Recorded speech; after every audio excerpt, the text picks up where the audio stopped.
Assalamualaikum warahmatullahi wabarakatuh. Selamat datang kembali di channel siaran cerita mistis.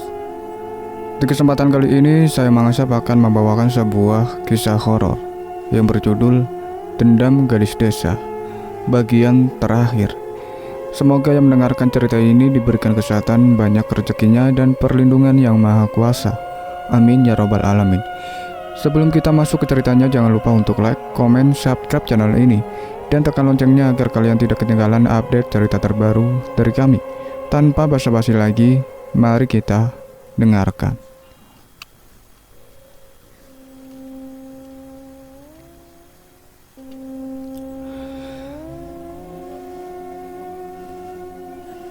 Jadi si Nona mendapat lebih banyak waktu terluang. Setelah yang pingsan itu siuman, masih ribut pula mereka berdebat. Tampak mereka mulai ketakutan, lalu berjalan cukup dekat satu sama lain, meneruskan ke tujuan semula, sambil melirik ke kiri kanan, dan menerangi dengan obor tempat-tempat yang gelap patut terala. Akhirnya, mereka lenyap di belokan jalan desa dekat alun-alun. Bagaimana dengan si Nona? Dapatkah ia temukan rumah yang dicari? Dan juga Komar? Ataukah ia masih sibuk mencari? Aku duduk dengan kaki-kaki gemetar. Dari ufuk timur sudah mulai terlihat bias-bias samar matahari pagi akan segera terbit. Robinson tarikan batuk-batuk berpaling ke jendela. Gorden tertutup tetapi ada sedikit celah. Lewat kaca jendela, tampak suasana hitam legam di luar rumah. Belum tampak pertanda bahwa pagi hari akan tiba. Berpaling lagi, ia lihat Ramandita sudah selesai memasang kertas baru ke rol mesin tik. Ia duduk sejenak menyandar di kursi sambil menyulut sebatang rokok. Asap rokok dikepulkan lewat hidungnya. Matanya mengawasi asap-asap rokok itu.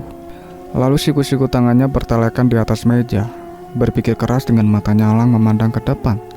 Di seberang meja, Aki Johari tetap duduk tak bergerak. Tetapi Ramandita seperti tak melihatnya, bahkan tidak terpengaruh oleh Magdalena yang tiba-tiba menggeliat di kursinya. Jelas sudah, Ramandita tenggelam dan larut dalam imajinasinya yang tak sadarkan diri. Rokok menyala di antara jari tengah dan jari telunjuk tangan kanannya, mengenai helai rambutnya. Terdengar bunyi bergemertak halus, tercium bau rambut terbakar. Ramandita menghela napas panjang, mengisap rokoknya sekali lagi, lalu meletakkannya di asbak, lalu mengusap perut sebentar.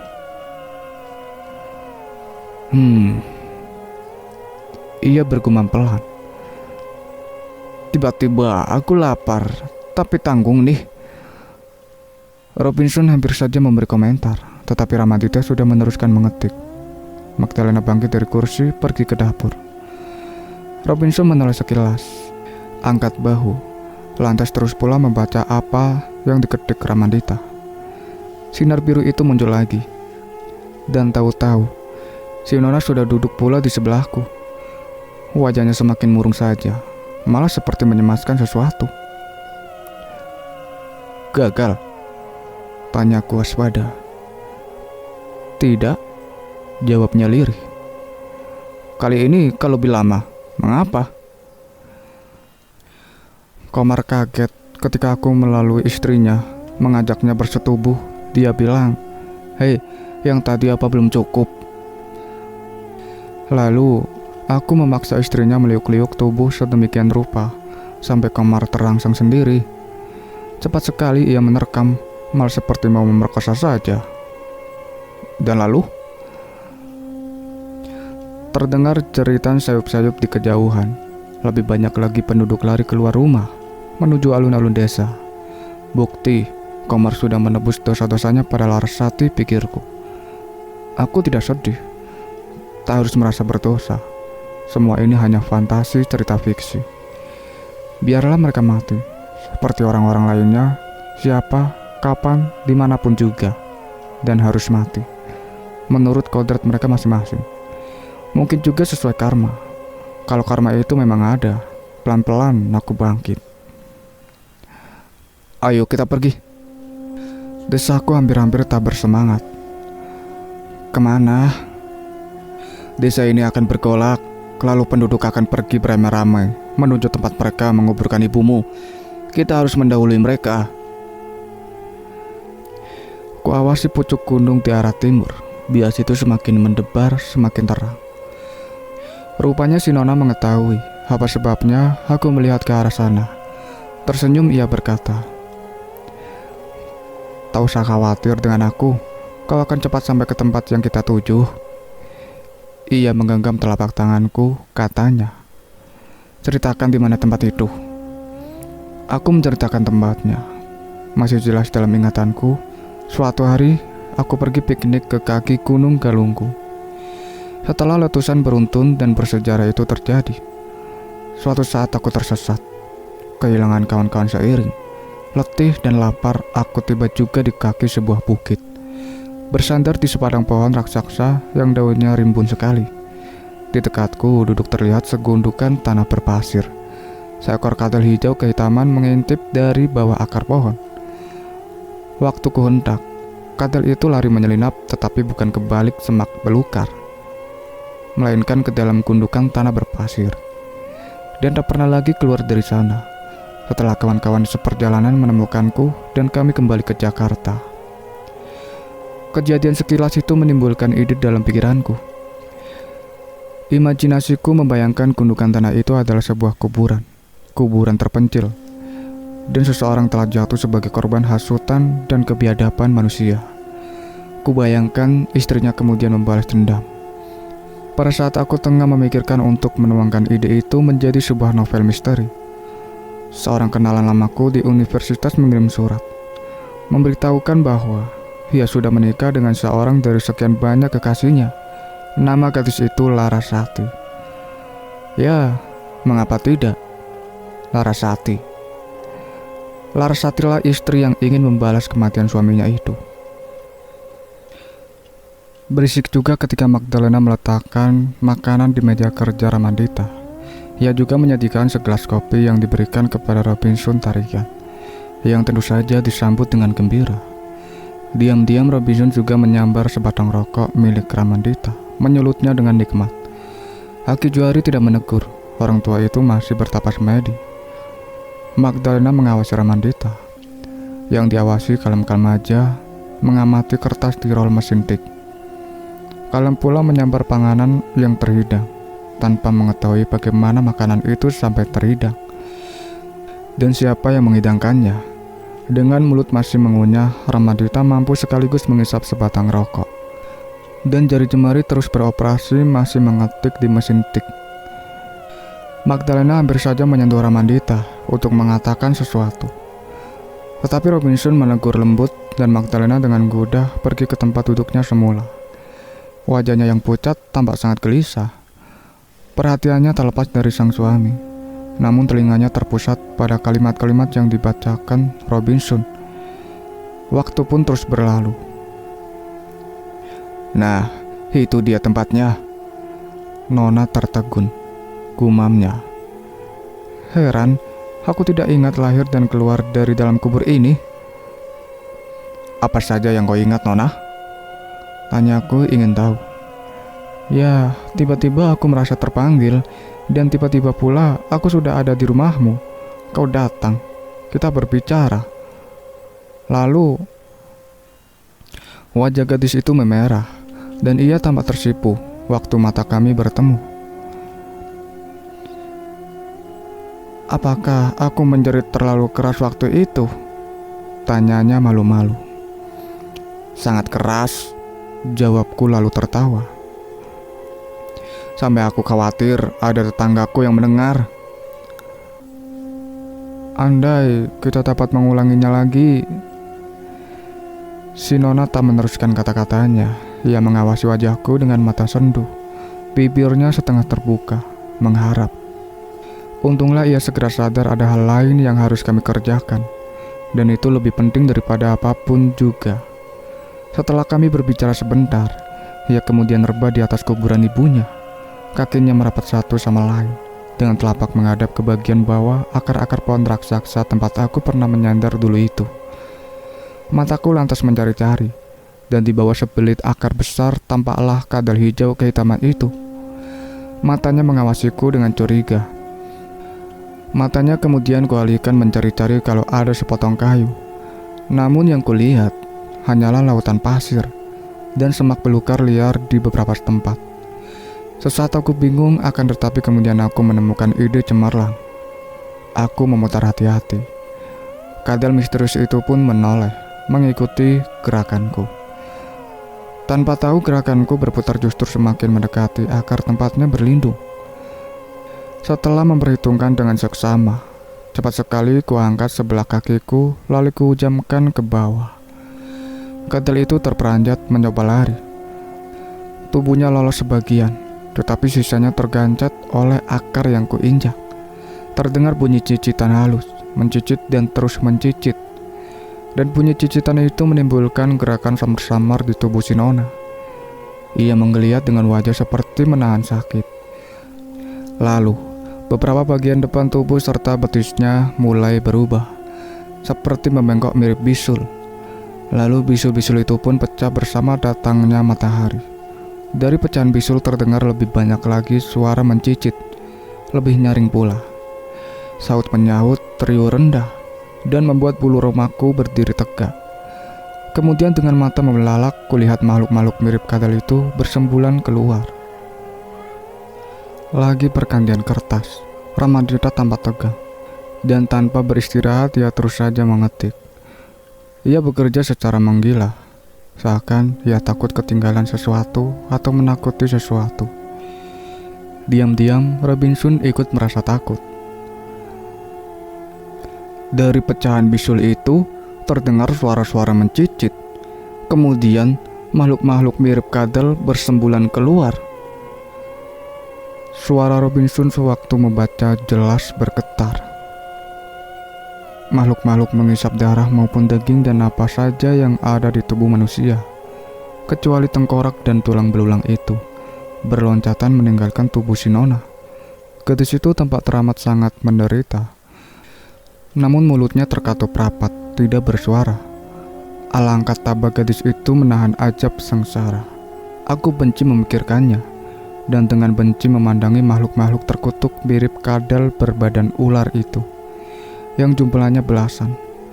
Semuanya bukan merayap, melainkan tegak pada kaki-kaki belakang serta ekornya, mengelilingi kadal yang tergencet di bawah akar yang kuinjak dengan kakiku. Biji-biji mata mereka yang semerah-sagat nampak meredup sedih, berduka cita. Dan ketika kadal di bawah akar sekarat lalu mati, makhluk-makhluk itu bukan lagi mencicit, melainkan melolong-lolong marah. Perhatian mereka kini teralih ke arahku. Aku tahu itu akan terjadi, dan aku sudah siap. Namun, jemariku sempat gagal membuka resleting celana panjangku. Syukurlah, berhasil juga dan cepat celana dalamku di bagian depanku turunkan. Makhluk-makhluk menjijikan tetapi juga menakutkan itu mulai melompat. Mereka terlambat, air kencingku sudah keluar, mengalir deras, dan kubuat sedemikian rupa-rupanya mempercik secara melingkar dan melebar. Tiap kali makhluk-makhluk itu terciprat air kencingku, tiap kali pula lolongan lengking bergema seakan mau memecahkan gendang telingaku saja. Sakit sekali, perih rasanya. Aku berusaha bertahan sampai air seniku habis dan makhluk-makhluk itu terkulai seluruhnya di bawah kakiku. Matahari semakin bersinar terang. Makhluk-makhluk itu pun berubah rupa jadi arang, terus jadi abu. Lalu hembusan angin pagi menerbangkannya entah kemana. Mungkin bersatu dengan lautan pasir. Lenyap tak berbekas, yang tinggal hanyalah bangkai kadal yang sel itu saja, tergenjat di bawah akar, setengah hancur. Luar biasa bahwa si Nona, seperti pernah kulihat waktu dulu kami bertemu pertama kali lalu berpisah, tidak terpengaruh oleh sinar matahari. Kulitnya tampak mulus-mulus saja, malah semakin manis semakin berseri. Wajahnya pun kelihatan merona lebih merah. Matanya bersinar cemerlang dan senyumannya betapa memabukkan. Aku sempat tergoda. Namun sebelum aku benar-benar tergoda, aku pun cepat berkata, "Sekarang, Nona, semuanya telah berakhir. Dendam Larasati dan dendammu sudah terlampiaskan tuntas. Makhluk-makhluk jahat yang bersemayam di tubuhmu sendiri pun telah musnah. Aku menelan ludah dan jiwaku terasa getir waktu ku tambahkan. Tiba waktunya kita berpisah, Nona. Robinson Tarigan terperanjat waktu Ramadita menyatakan kertas hasil ketikanya dan mesin tik. Lebih terperanjat lagi sewaktu ia lihat Aki Juari membuka kelopak matanya, mengeluh letih. Kemudian berujar lunak pada Ramadita berair sudah. Berhenti mengetik anakku, kau perlu istirahat. Dan seakan tak dengar tak melihat, Ramadita dengan tangkas telah memasang selembar kertas baru di rol mesin tik. Ia tidak minum, tidak merokok, tidak tercenung dulu untuk berkonsentrasi, lalu terus saja mengetik seperti orang kesurupan. Ramadita, Aki Juari membentak nyaring. Hentikan, ku bilang hentikan. Ramadita terus mengetik dan mengetik seperti tak mendengar Magdalena menjerit pelan saking cemasnya. Robinson bingung, tak tahu mau berkata apa. Lalu secara naluriah ia letakkan telapak tangannya di pundak Ramadita, berkata dengan suara berat, "Sudahlah, Bung." Tak ada reaksi. Ramadita tidak terusik sedikit pun. Celaka, desis Aki Juari, panik. Imajinasinya tak dapat kuhentikan. Lalu ia kembali bertapas medih, memanggil-manggil Ramadita. Pulanglah, Nak Rama, pulanglah. Robinson menepuk-nepuk telapak tangannya, jatuh cukup keras di pundak Ramadita. Tetapi mesin tik terus berjalan, dan tanpa sadar Robinson terus pula membacanya. Sinar cemerlang di mata Nona tiba-tiba berubah sendu. Mata indah itu berkilat-kilat basah. Tiba-tiba aku pun sadar, mengapa setelah dendam kesumatnya terlampiaskan, dan makhluk-makhluk jahat itu tidak lagi merajalela dalam tubuh dan jiwanya. Wajah si Nona begitu murung dan gundah. Setelah menyadarinya, hatiku terenyuh. Hati-hati ku coba membujuknya selembut mungkin. Aku tahu kau mencintaiku, Nona. Tetapi kau tidak, ya? Ia menukas cepat. Suaranya getir dan matanya kian membasah. Bingung aku mau menjawab apa. Kemudian aku teringat ketika pertama kali kami berpisah. Lalu aku kemudian sibuk mencari kemana ia pergi, dan sempat berpikir untuk bertanggung jawab atas apa yang pernah kami perbuat di tempat tidur. Tanpa kusadari, aku pun bergumam. Sulit menjawabnya, Nona.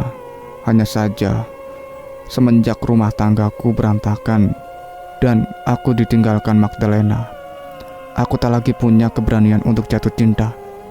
Lalu kau muncul dalam kehidupanku dengan caramu yang misterius dan pengorbananmu yang lebih misterius. Saat itu mungkin aku lantas berpikir bahwa apa salahnya aku memulainya lagi dengan kau, Nona. Dan matanya kembali bersinar, meski semakin basah dan basah juga. Aku belum pasti. Barangkali dapat kujelaskan padamu, Rama. Desah gadis itu. Tersenyum ganjil namun tampak teramat manis. Seakan menyimpan kebahagiaan yang hanya ia sendiri yang dapat merasakan. Katanya tenang dan bahagia. Aku sudah mengandung. Tentu saja aku terperanjat setengah mati. Apa? Mungkin kedengarannya aneh, Rama. Kita baru berkumpul beberapa hari. Namun aku sudah mengandung. Aku dapat merasakan kehadiran janin itu, Ramadita. Dan aku bahagia menyambut kehadirannya. Mustahil, bisikku bingung. Apa yang mustahil, Rama? Mengingat semua yang telah terjadi di antara kita. Ia balas berbisik tersenyum. Mengenai itu masih dapat kuterima, tetapi Nona tidak tampak tersinggung atau kecewa. Tetap tabah dan tegar ia memberitahu. Kau cemas mengenai laki-laki lainnya, dengan siapa aku bermain cinta, bukan? Alangkah buta matamu, Ramandita. Kau sendiri yang mengatur segala sesuatunya. Ingatkah? Semua lelaki itu tidak sempat menanam benih mereka di rahimku. Karena sebelum mereka sampai ke situ, makhluk-makhluk jahat yang buas di dalam tubuhku sudah lebih dulu bereaksi. Kau tidak ikut jatuh sebagai korban adalah karena seperti ku katakan tadi, kau yang mengatur segala sesuatunya, bukan? Mereka pun lantas tak mengusikmu. Kalau mereka mengusikmu, aku akan bunuh diri. Dengan sendirinya, mereka pun pasti ikut mati. Aku terdiam, tak berkomentar. Berat hatimu meninggalkan istrimu, Rama. Iya. Suaramu bimbang. Aku dapat mengerti mengapa bayangan istrimu merintih nikmat ketika ia diperkosa. Tetap menghantui jiwamu yang paling dalam, bukan? Lalu istrimu masih lari dari satu lelaki ke pelukan lelaki lain, merekuk kenikmatan demi kenikmatan lain. Kau berusaha menerimanya dengan wajar, namun jiwamu yang paling dalam menentang keras. Apakah aku salah, Ramandita? Ramandita merenggut kertas dari mesin tik ketika akan menggantinya dengan yang baru. Tangannya disambar Aki Johari, disertai bendakan lantang. Cukup, hentikan sampai di situ sebelum kau celaka karenanya. Robinson mencium bahaya besar. Naluri polisinya bereaksi cepat, didahului permintaan maaf. Tenguk Ramandita dihantamnya dengan pukulan karate. Tidak terlalu keras, namun biasanya sudah melumpuhkan siapa saja yang pernah dimakan pukulan sisi telapak tangan kanannya oleh perwira polisi itu. Hasilnya, Ramandita tidak terganggu, dan juga ketika Magdalena memekik-mekik, ia terus saja mengetik dan mengetik. Aki Johari menangis. Tanpa daya ia hanya mengawasi dengan sedih bagaimana Ramandita melampiaskan imajinasi goib yang merasuki alam pikiran pengarang muda itu. Robinson Tarigan menyumpah serapah, lagi-lagi dengan memukul dan kali ini lebih keras. Tetapi jerit tangis Magdalena menahannya. Jangan sakiti suamiku, Komandan. Isak Magdalena setengah meratap Robinson mengumpat. Dan terdorong juga hatinya untuk melanjutkan baca, yang diam-diam ia sadari telah menimbulkan keasikan tersendiri dalam sanumbarinya. Dengan hati berat aku menjawab, "Kau benar, Nona." "Dan kau ragu-ragu menerima kehadirannya kembali?" "Iya." "Kau cinta padanya?" "Luar biasa cinta." "Dengan itukah kau hidup selama ini?" "Benar. Dan kupikir-pikir sungguh aneh. Sering orang bilang manusia tak mungkin hidup bahagia hanya dengan cinta saja. Tetapi aku dapat meski hidupku terasa rapuh." Si Nona diam. Entah apa yang dipikirkannya. Aku sendiri pun tidak tahu apa yang dipikirkannya. Begitu kacau dan membingungkan. Si Nona hamil, dan aku bakal jadi seorang ayah. Lalu, tiba-tiba aku tahu apa yang harus kulakukan. Kurai tangan gadis itu lalu aku berkata padanya, "Aku belum tahu apakah aku telah jatuh cinta padamu, Nona. Yang aku tahu, aku telah berdosa padamu, dan aku ingin menebusnya." "Maksudmu, Rama?" Suaranya terengah ketika ia mengada. "Kau akan jadi seorang ibu, bukan?" Si Nona mengangguk patah-patah, namun matanya yang basah kembali bersinar bahagia. Aku merunduk, mengecup bibirnya. Tubuhnya kurangkul, menciumnya lagi, lantas berbisik di telinganya, "Bila demikian, Nona, harus ada seorang ayah untuk anak kita, bukan?" Nona menangis, aku pun menangis. Lama kemudian baru aku mampu berkata, "Marilah kita pergi, Nona." "Kemana?" ke suatu tempat di mana tak ada orang lain kecuali kita berdua. Nona tertawa renyah. "Maksudmu bertiga?" katanya. "Iya, bertiga dengan anak kita." Dan aku tertawa bersamanya. Ketika aku menengadah, mataku beradu dengan matahari di langit cerah. Matahari cemberut iri. Detak terakhir mesin tik bergaung panjang, kemudian sepi mencekam. Jari jemari Ramandita masih menyentuh tutus mesin tik. Namun, tak ada lagi gerakan. Tubuhnya duduk lurus di kursi putranya. Dengan mata menerawang jauh, sangat jauh. Bibirnya tersenyum bahagia. Ia tetap seperti itu. Manakala terdengar suara tangis tersendat-sendat. Lalu Magdalena melompat dari tempat duduknya, berlari ke meja kerja suaminya. Robinson tarikan menyusul memberi jalan. Magdalena merangkul suaminya disertai ratapan tangis menyayat hati. "Rama, cintaku, suamiku, sayangku." Kelopak mata Ramandita mengerjap. Lengan-lengannya terkulai, menjauh dari mesin tik, lantas menggelantung loyo di pahanya. Pelan-pelan layarnya berputar, mengawasi tempat sekitarnya dengan pandangan heran. Sewaktu Magdalena menciumnya, ia menghindar. Lalu dengan mata membelalak, ia bertanya, "Siapa kau?" Magdalena tak tertahankan lagi, memekik ketika Robinson memunjuknya dan membimbingnya duduk di kursi. Ramandita seperti baru menyadari bahwa bukan hanya Magdalena saja yang ada di dekatnya. Ia mengawasi Robinson dengan dahi menggerut. Begitu pula sewaktu melihat kaki Juhari yang tertunduk lemas di seberang mejanya. Ganti berganti ketiga orang itu ia pandangi, lalu bergumam lebih bingung lagi. "Siapa kalian? Mengapa kalian ada di sini? Di manakah aku?" Tak seorang menjawab. Semua berwajah pucat.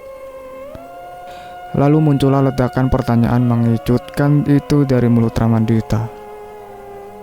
"Dan siapa pula aku?" Aki Juhari kembali menangis. Lama baru ia mampu menjelaskan. Alam pikirannya telah pergi bersama si Nona dan anak mereka. "Siapa? Nona yang mana? Anak siapa?" "Alam pikiran." Ramandita menggelengkan kepala dengan susah payah, lalu berkata dengan suara memelas, "Adakah seseorang yang dapat menjelaskan siapa aku ini sebenarnya?" Tidak. Walau dijelaskan pun ia tidak akan mengerti. Kecuali bahwa suatu hari, beberapa tahun kemudian, dapat juga ia memahami yang dikatakan Magdalena ini. "Dengan kau telah meluapkan seluruh masa lalumu, kita berdua akhirnya dapat memulainya lagi." "Memulai apa, Lena?" "Cinta kasih." Dan itulah yang ia rasakan seterusnya bersama Magdalena. Barangkali demikian pula halnya dengan alam pikiran Ramandita yang asli, beserta si Nona dan anak-anak mereka di dunia sana. Itulah akhir dari cerita yang berjudul Dendam Gadis Desa. Terima kasih banyak untuk kalian semua yang sudah setia mengikuti cerita ini sampai selesai. Nantikan cerita-cerita terbaru lainnya dari kami. Sebelum Mang Asep pamit, jangan lupa untuk like, comment, subscribe channel ini dan tekan loncengnya agar kalian tidak ketinggalan update cerita terbaru ya. Oke, satu lagi, see you in the next video. Wassalamualaikum warahmatullahi wabarakatuh.